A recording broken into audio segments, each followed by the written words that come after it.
Donald Trump says the short-lived Project Freedom, aimed at guiding vessels through the Strait of Hormuz, will pause as the US tries to get a peace deal signed with Iran. It comes as Secretary of State Marco Rubio said the military operation in Iran has ended. So where does that leave ongoing disputes over reopening the strait and Iran's nuclear program? Dr. Malcolm Davis is a senior analyst in defence strategy and capability at ASPI and joins us now.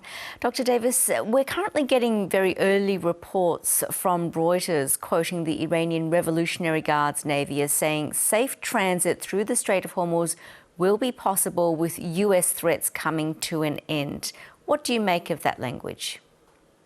Look, I think it really does depend on what happens in the next few days. Tonight, I'm noting that there are early reports about an MOU between the Trump administration and some elements of the Iranian government, the moderate elements that is being negotiated, that could potentially be an off-ramp from this conflict. But it's important to say that this agreement that supposedly is underway is not being approved by the hardliners, the IRGC, that control the Iranian government, and they control the Iranian Revolutionary Guard Corps Navy, which are the ones that are attacking commercial shipping in the Persian Gulf and the Straits of Hormuz.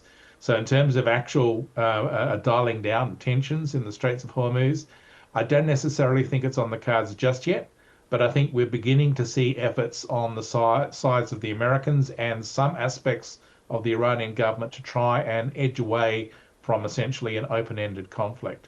Well, Donald Trump did say the Project Freedom is on a pause. What did that achieve? And the US also said Operation Epic Fury has come to an end. What did that achieve? Well, I think the notion that Epic Fury has ended is a bit weird in the sense that the Americans still have all their military forces in theatre. And at a certain point, if the Iranians continue to attack commercial shipping, if they continue to attack US forces and Gulf states, then the Americans and the Israelis do have the right to actually relaunch the bombing campaign. So they might call it Epic Fury 2, I don't know. But essentially, I think that we shouldn't assume that the war is coming to a close.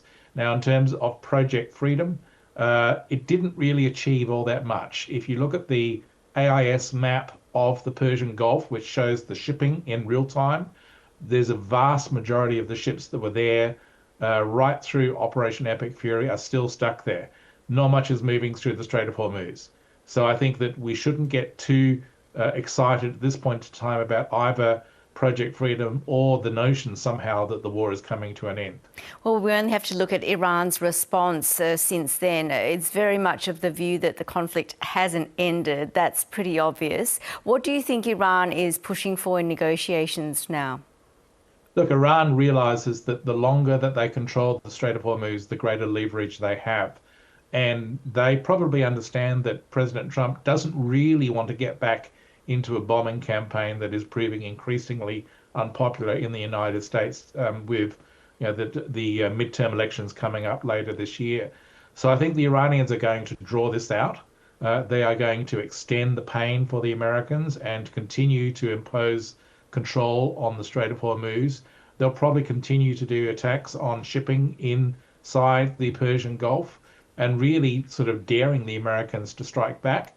And I think that the Iranians clearly want a peace agreement that goes everything their way. They don't want to give up their nuclear ambitions. They don't want to essentially have to really give up control of the Strait of Hormuz. And the regime clearly wants to be remaining in power. I don't think the Americans are going to buy into that. The UN Security Council are meeting this week with tensions in the Middle East in focus. What do you think is likely to come out of that? Once again, I have to be a pessimist here, not an awful lot. The UN Security Council have been virtually completely ineffective in this conflict. They have not really contributed anything in terms of a solution or a way out of this conflict. And I think part of the problem is that Iran is supported by China and Russia, who are acting as the spoiling powers on the UN Security Council. They'll veto anything that basically would see an outcome or a peace settlement that disadvantages Iran. It's also important to note that the Iranian foreign minister is currently visiting Beijing just shortly before President Trump heads to Beijing. I think what you are going to see is the Chinese working with the Iranians and the Russians to try and disadvantage Trump in his negotiations with Xi Jinping and essentially see an outcome that benefits China, most importantly, but also Iran as well. Speaking of benefiting Iran, Iran has launched the Persian Gulf Strait Authority to try and collect a toll from ships passing through the Strait of Hormuz. Will this work out for them? Well, that's against international law for starters. The Strait of Hormuz is international waters, and no nation on earth has the right to impose a toll on commercial shipping going through international waters. So the Americans won't accept that, and nor should the rest of the international community. The Iranians may try to impose that toll on shipping, but essentially, I think the Americans will push back very hard. That's where you could see the Americans moving more forcibly to try and prevent the Iranians from essentially carrying out extortion on a global scale. And as peace negotiations continue, where does this leave Israel and Lebanon amidst all of this? I suspect that Israel and Lebanon will continue on the sidelines. The Israelis clearly are focused on neutralizing the threat posed by Hezbollah. They obviously recognize that they have to dial back the offensive to try and give the Americans some chance towards having some sort of agreement with the Iranians to end the war. But at a certain point, I think the Israelis will say our security, our interests need to be defended.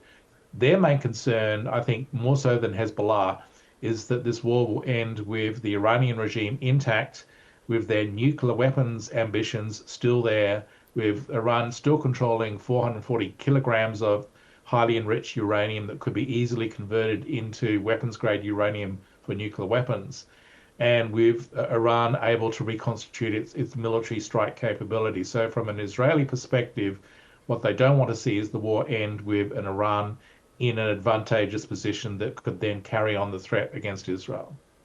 Dr. Malcolm Davis, really good to talk. Thanks so much for your time. My pleasure.